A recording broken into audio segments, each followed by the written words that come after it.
ইসলামের সাথে সম্পর্কটা যদি আমার আরেকটু গভীর হইতো আমার জন্য বড় ভালো হইতো। বাবারে বলেন, বাবা ইসলামের সাথে আমার সম্পর্ক করে দেন, মা ইসলামের সাথে আমার সম্পর্ক করে দেন। হেরা দুইজন জামাই পরামর্শ করেন, দূর ইসলামে গরিব গাঙ্গালির চেনার লোকের সম্পর্ক চলতো না, না না না না না মা এসব কথাও বলিস না। এখন শান্তি ইসলামের সাথে পরামর্শ করছে, ইসলাম ভাই আমি তো আপনারে ছাড়া কিচ্ছু বুঝি না, বাবা মা কেউই আপনারে পছন্দ করে না, ইসলামরে পছন্দ করে না। এইখানে থেকে সম্পর্ক মজবুত হইতো না, চলেন আমরা হিজরত করি। নবীর নাম শান্তি, ওমা আরসালনাকা ইল্লা রাহমাতাল লিল আলামিন। আর নবী যে হুকুম আকাম দিয়েছেন কোরআন হাদিস দিয়ে, এগুলার নাম হইল ইসলাম। নবীর নাম শান্তি, যে বিধানটা পেশ করছেন এটার নাম জোরে বলেন কি ইসলাম। এখন শান্তির নবীদের সবাই পছন্দ করে, ইসলামের কথাটা বললে আবু জাহেলের গায়ে আগুন লাগে, উতবা সাহেবের কথা আগুন লাগে, আপনি মোহাম্মদ ইবনে আব্দুল্লাহ এর দূরের মধ্যে থাকেন, মোহাম্মদুর রাসূলুল্লাহ বললেন না। তাহলে শান্তির নবীকে পছন্দ করে, কিন্তু নবীর আনিত যে ইসলাম এইটার কাছে জুত লাগে না। কথা জোরে বলেন ঠিক কিনা? নবী কয় ইসলাম এই দেশে চলতো না, দেশ সারি।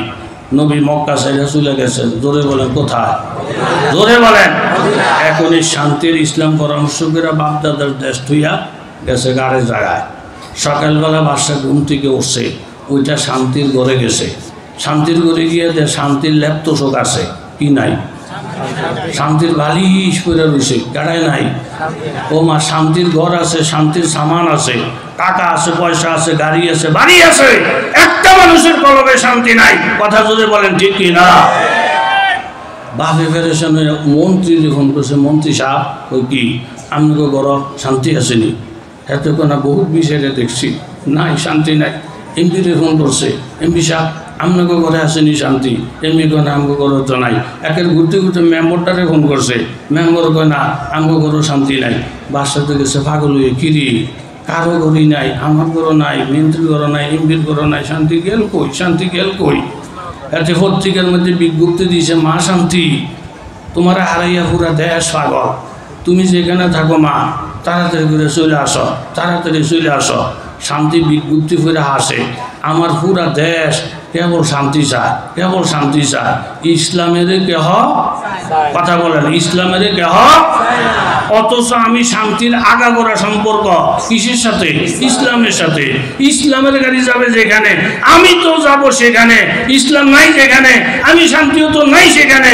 ছাগলের দল বুঝে না, সব দেব শান্তি শান্তি শান্তি, ইসলামের তো কেউ চায় না। ওইখান থেকে জবাব দিয়েছেন, বাবা শান্তির সম্পর্ক ইসলামের সাথে, ইসলাম যেখানে যাবে আমি সেখানে যাব। ইসলাম থুইয়া শুধু শান্তি সম্মেলন করেন, শান্তি মিছিল করেন, শান্তির আন্দোলন করেন, ইসলাম ছাড়া শান্তি আসতে পারে না। যেই ঘরে শান্তি ইসলাম আছে শুধু ওই ঘরে শান্তি আছে। যেই নেতার শরীর ইসলাম আছে ওই নেতার কলবে শান্তি আছে। যেই দেশের মধ্যে ইসলাম আছে আল্লাহর কসম ওই দেশে শান্তি আছে। ভিন্ন জায়গার মধ্যে শান্তি খুঁজলেও পাওয়া যাবে না, যাবে না, যাবে না। জোরে বলেন ঠিক। التحيات لله والصلوات والطيبات السلام عليك أيها النبي ورحمة الله وبركاته। এই কথাটার শিক্ষা আমরা প্রতি নামাজে নামাজে পাই। বারবার আল্লাহ তাআলা আমাদেরকে শেখান শান্তির সম্পর্ক কার সাথে। আমার নবী যখন মেরাজের রাতে আল্লাহর সঙ্গে মোলাকাতে গেলেন, আল্লাহ তাআলা জিজ্ঞাসা করেন, ও নবী আপনি আমার জন্য কি নিয়ে আসেন? নবীজি বলেন, ও আল্লাহ আত্তাহিয়াতু লিল্লাহ ওয়াসসালাওয়াতু ওয়াত-তাইয়্যিবাত। ও আল্লাহ আমি আপনার জন্য ইবাদত নিয়ে আসি, শারীরিক ইবাদত, আর্থিক ইবাদত, ইবাদত নিয়ে আসি। আল্লাহ তাআলা বলেন, নবী গো আপনি আমাকে ইবাদত দিলেন, আমি আপনাকে তিনটা পুরস্কার দেব। এক নম্বর হলো আসসালামু আলাইকা শান্তি, দুই নম্বরে হলো রাহমাতুল্লাহ রহমত, তিন নম্বরে ওয়া বারাকাতুহু বরকত। আপনি আমাকে ইবাদত দিয়েছেন, আমি আপনাকে শান্তি রহমত আর বরকত দিলাম। আপনি আপনার উম্মতদেরকেও জানাইয়া দেন, যেই উম্মত আমি আল্লাহকে ইবাদত দিবি আমি একমাত্র তাকে শান্তি দিব, রহমত দিব, বরকত দিব।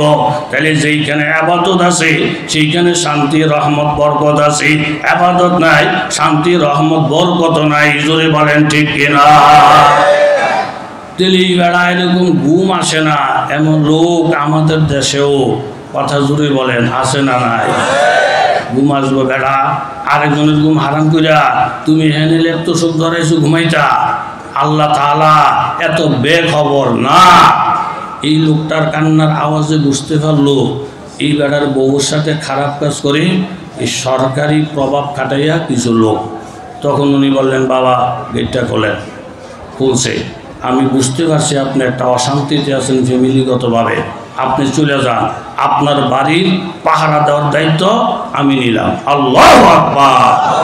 বাড়ি পাহারা দেওয়ার দায়িত্ব যে নিলেন উনি হইলেন দেশের বাদশাহ। দেশের কি? বাদশাহ।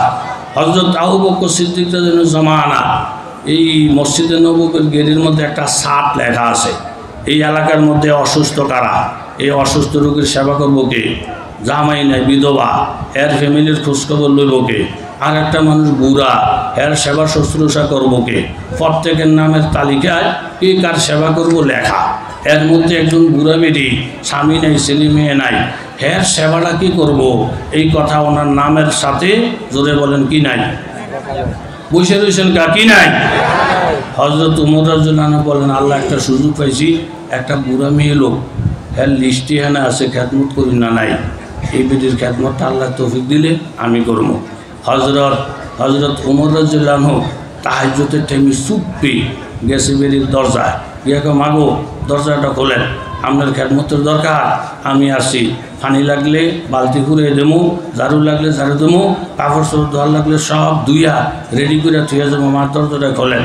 বেরি কো না রে বাবা আমার খেদমত হয়ে গেছে, খেদমত কইরা কাপড় চোপড় ধুইয়া হাড়ি বাতিল মাজা তারপরে বিছনাদারি গুছাইয়া আমার খেদমত করুন নাই চলে গেছে।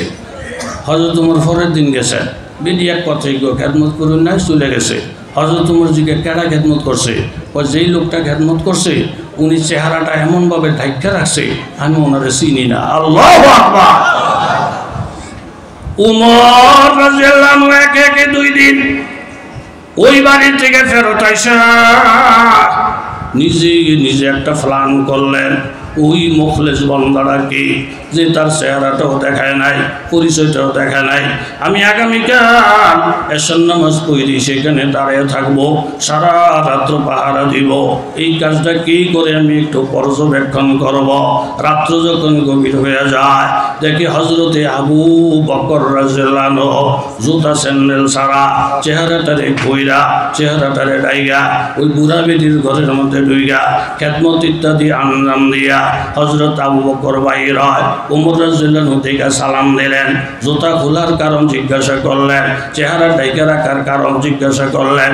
হযরত আবু বকর বলেন, দেখো ওমর, জুতা স্যান্ডেল হাঁকিয়ে যদি চলে যায়, কারো যদি ঘুম ভাঙে, নজর করে যদি আমাকে দেখে, খেদমত করার সুযোগ হবে না।